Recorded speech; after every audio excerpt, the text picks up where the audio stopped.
This was a game that I played earlier on set 11, but I recorded it with my mic muted, and I did think this was a pretty cool game. So I was just gonna be talking over this one. Yeah, sorry.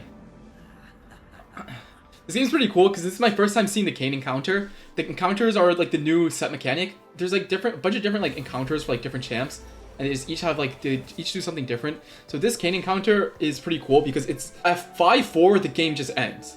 And depending on like the order from like chronological order from like highest HP to lowest HP, is like first to eighth. So like if the game were to end right here, like at this point, I would just be sixth. And it's my first time seeing it. I think it's pretty cool. It definitely like changes the way that like you play.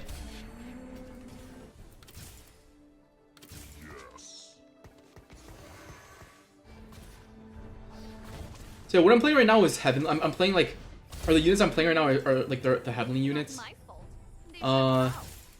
Malphite's a tank. Qiyana is like a melee like assassin, like similar to how they both are in League. And Heavenly's like this new trait. It's like if you played in set 7, you'll be like kind of familiar with like a Heavenly, just like in general, like the concept behind the Heavenly trait. The concept behind the Heavenly trait is it's similar to Guild if you played in set 7. Right now I have 3 Heavenly. All Heavenly units give a certain bonus. So like Malphite gives armor and MR, Kha'Zix gives crit, and Qiyana gives AD. And they give it all to like your entire team, but the Heavenly units get an increased amount of that bonus. And like the amount increases depending on what's called how many Heavenly units you have.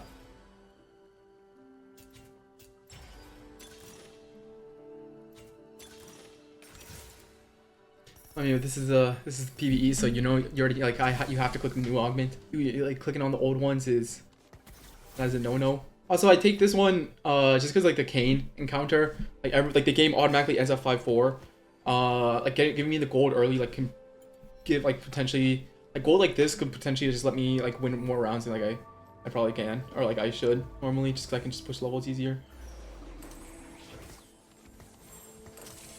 Yeah. Behemoth is like, what can I compare Behemoth to? It's not Sentinel. It's like a tank trait.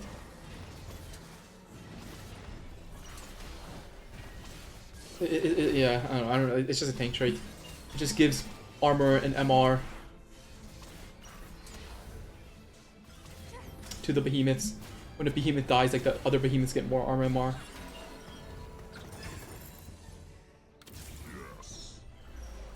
This augment I took is basically just 10 gold initially, plus 1 gold every round. Watch this. This trait that I'm hovering right now is called Exalted. It's like it's like a form of Econ. If you have Exalted in, you basically gain 2 XP per turn. And the Exalted units change every single game. Like right now, I don't have any Exalted units on my board, but like it's possible that like next game that like these units are have the Exalted tree or Exalted trait.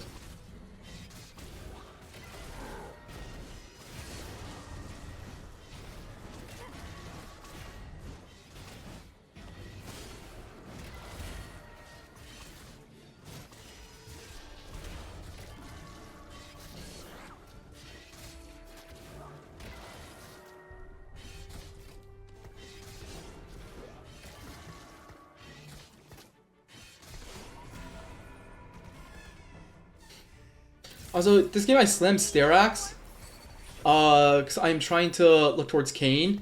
Kayn is like one of the new, like premier forecast, like melee AD carries, or like melee attack damage carries. Like essentially like I guess like Zed or Viego from set 10. Like they're like similar, they're like basically the same role. And he is a Reaper and Ghost. Reaper is basically like 2 Reaper is basically just Jeweled Lotus. Lets your guys crit. Give some more crit chance. And it goes from 2 to 4. Or Reaper is like Rogue from set 9. Or like the Rogue bonus. Like your Reaper units, they deal an extra 60% bleed damage over a few seconds. And yeah, like throughout like lots of this video, I am basically just reading for the most part, because yeah, new sets is there's just like so much information to take in. So hard to remember everything, especially on like the first go.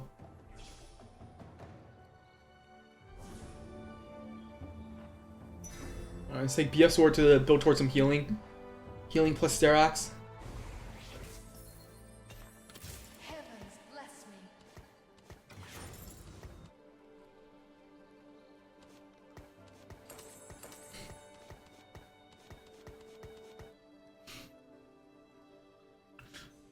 It's my first time like playing around Yone as well. For like a little bit. And I don't know, if you play League, it's like I think it's like the E plus like a couple extra added effects. I think this Yone is pretty cool. Yeah, after watching like this game, it definitely makes me want to try out like some sort of like Yone reroll. Like just watching this Yone like run around. It's pretty cool. He's going like Super Saiyan or almost Super Saiyan. He probably definitely needs okay, he definitely does need Umbral. Is his like his main trait.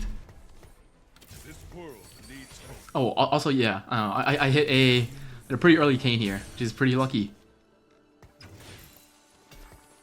Kayn's a little confusing. Ghostly's also a little confusing. Ghostly is basically like after they hit like 7 or 9 times, they send like there's like these little ghosts that send out or that you send out, and every time they hit a unit, it heals the Kayn a little bit. I think. I don't know. I read this trait like 3 times.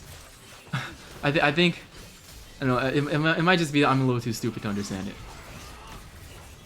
But now that I get to like do this like talk over, I can probably pay attention to it more and like have a better understanding. I'm assuming it's those like blue little circles around like the units that like my Kayn is going towards. Has something to do with that.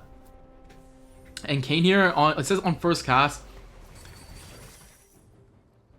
you transform, and then after that you transform and gain crit chance, and your critical attacks damage adjacent enemies. But if first cast is transforms, second cast is the spin, increased damage if it's isolated, I think.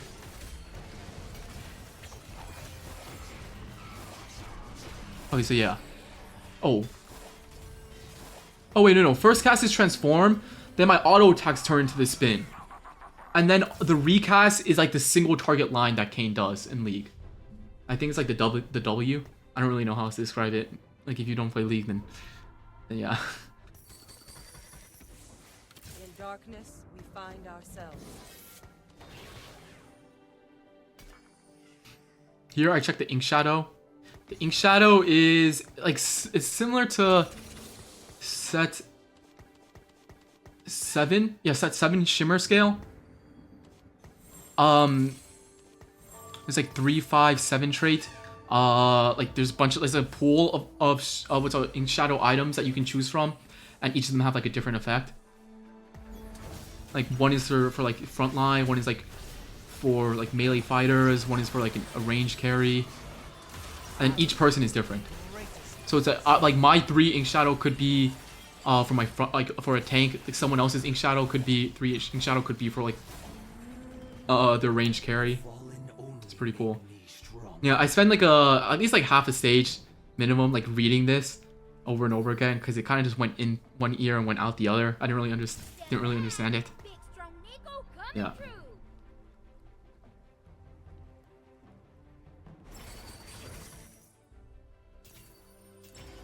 I mean, Silver Ticket. I'm not gonna lie, I don't know why that's still in the game.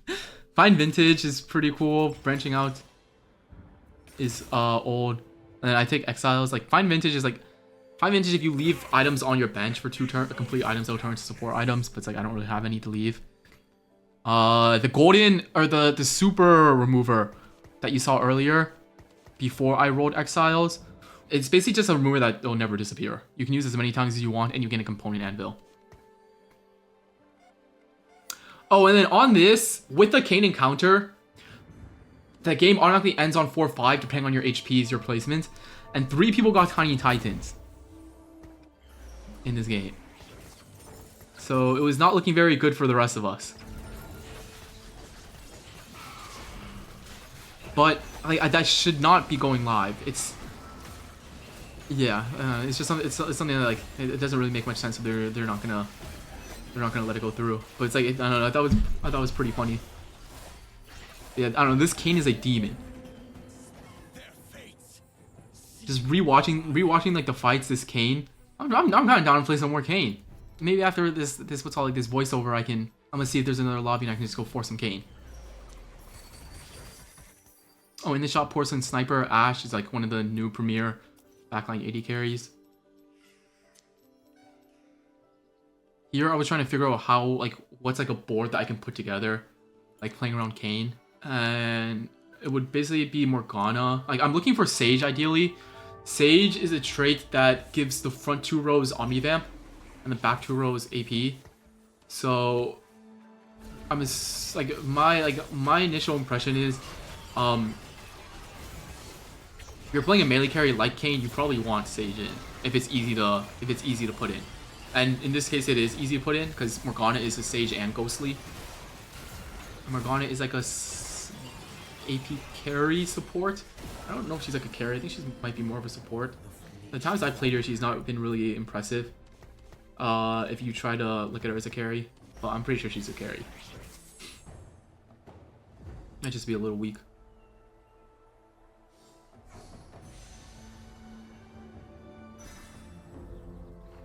Oh, one thing about this, like, Exiles is an augment. It's coming back. If you don't know what it is, it's as long as like my units aren't touching anyone, they get a shield that scales with their own personal HP.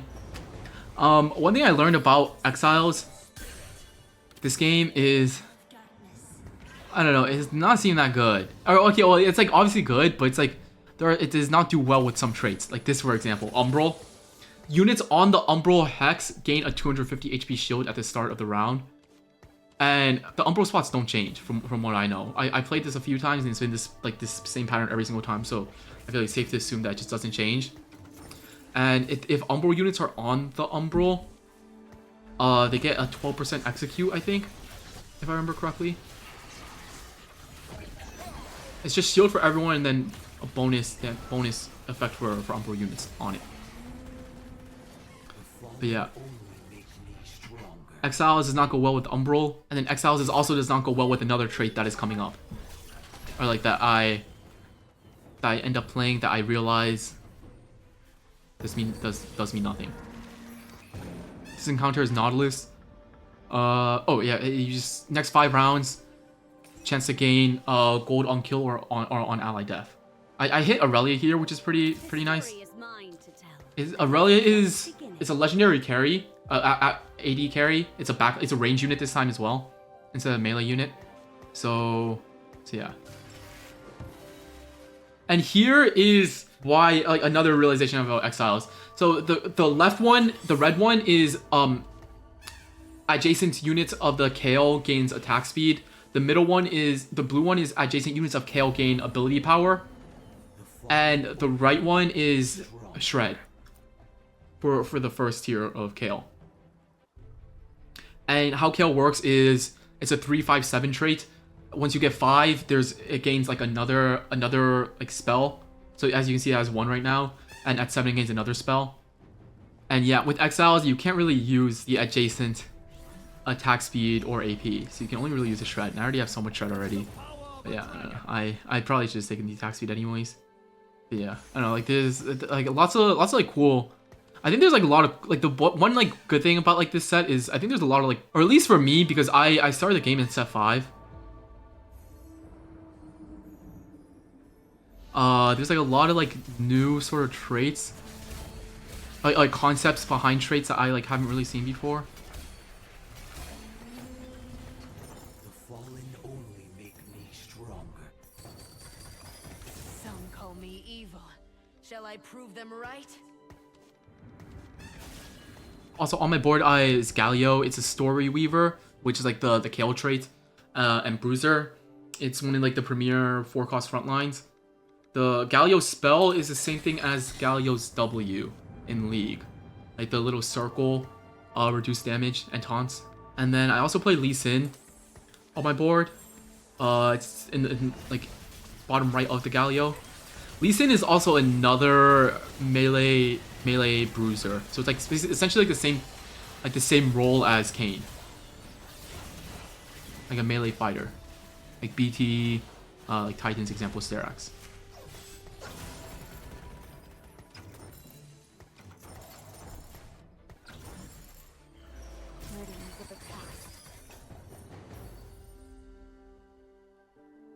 I read this Grim Harvest. It doesn't sound that good. I know at the beginning I said this, like it's like something new, so you gotta take it, but I want to see. I was thinking that I could like make some pretty cool board with little buddies and just play around my Kayn. It's like Ghostly and Reaper all have really low cost units.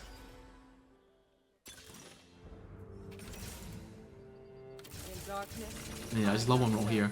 Like, I'm assuming like this on this encounter you just basically never go 9. And there's basically no point going 9. The game ends. It's literally one stage away from the game ending.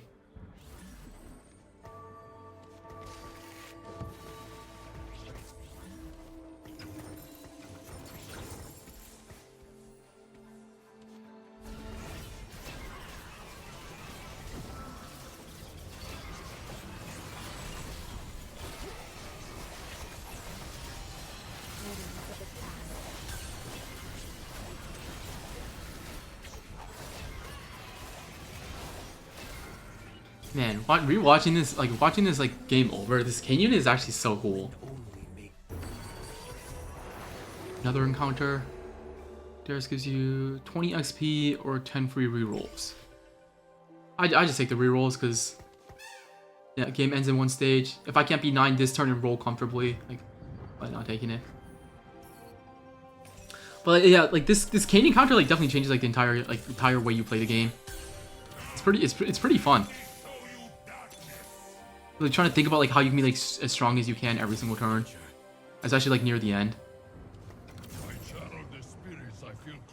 I'm not gonna lie, I roll here and I don't really know what I'm looking for because I don't really have like understand like the units yet, like what goes with what. I'm mainly just trying to look for Kayn 2 and just Nico it.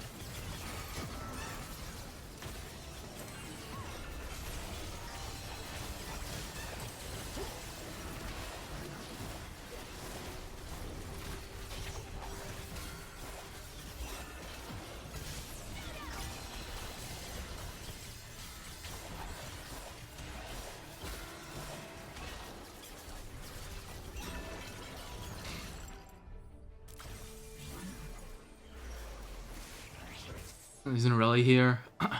I've not really played an Aurelia carry game yet. It's my first time taking Aurelia, so I don't really know how this is gonna go. I mean, it's like Aurelia 2 is Aurelia 2, you know? You gotta try it out. Like you're not gonna take this, especially with the Nico. Yep. Let's move. I've got people to inspire. I channel the spirits I feel closest to.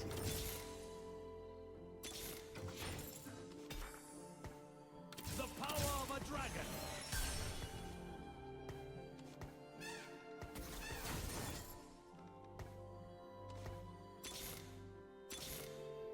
Some call me evil.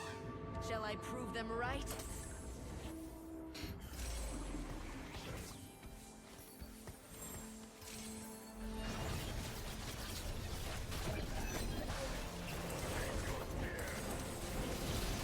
I mean, Aurelia has like built-in shred in her auto, I think, like 30%, like a 30%, so you actually don't need last search for carrying her, but it's about only items.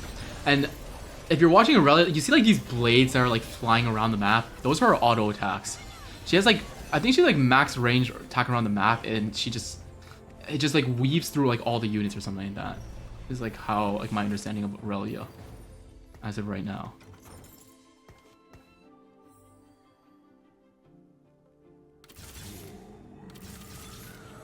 Yeah, I don't really know what I'm rolling for, so I'm kind of just rolling for whatever's on my board. I definitely should be playing this Rakan though. The Xayah Rakan unit is pretty cool. It's like a 2 unit in 1. If it's in the front row or the front two, like front 2 rows, it's Rakan. If it's in the back 2 half, it's Xayah. And they are both different units. Like Xayah is like an 80 carry, like a legendary 80 carry. Rakan is a legendary magic bruiser, AP bruiser.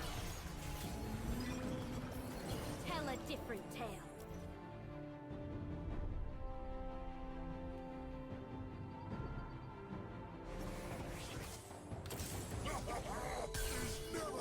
Udyr is he's like a little weird. He's a behemoth, which is like earlier I said it's basically it's like a tank trait. He's like classified as magic fighter. He like gains a shield. He scales off AP, gains a shield, and he just picks a unit and just like picks a unit up and like slams it down. And, like it does damage.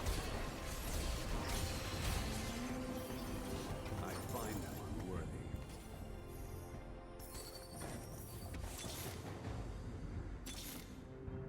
This world needs hope. Try to keep up. This world needs hope.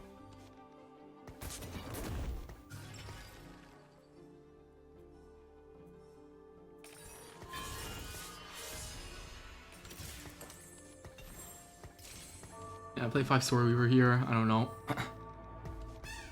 Storyweaver units are relatively low cost, so just more little buddies value. I don't know if it's correct. Yeah. As you can see in the top, there's only 3 rounds left.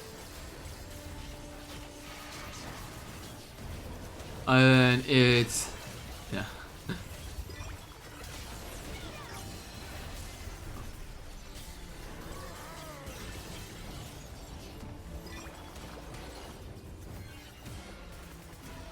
I was rewatching this Aurelia unit. I don't know how like this Aurelia unit is like it hits like everything, so it's like it's kind of hard to focus down a unit.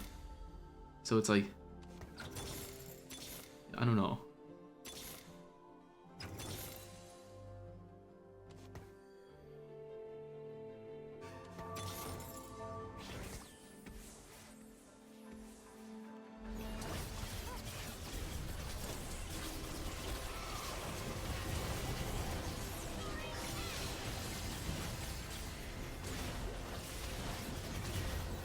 One thing I did, one thing I think about like this set is, I did a really good job on is like the art. I'm like a really big fan of like the art.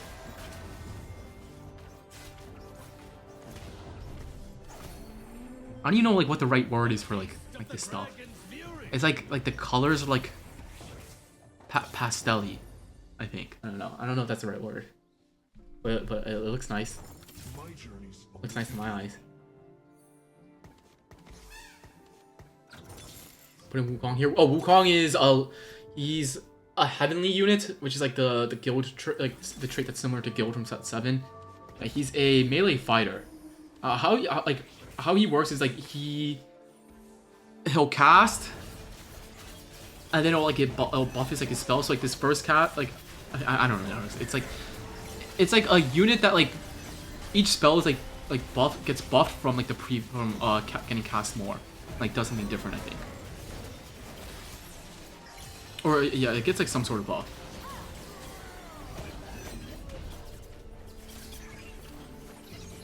Also, what's pretty cool is like this fight, like here, I'm fighting the like this fight here is for second place.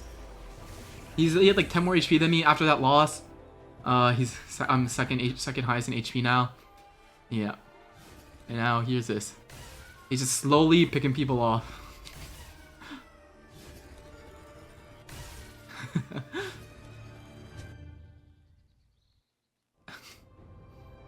It's kind of funny. Yeah, that's just it. Pretty cool first time seeing Kayn.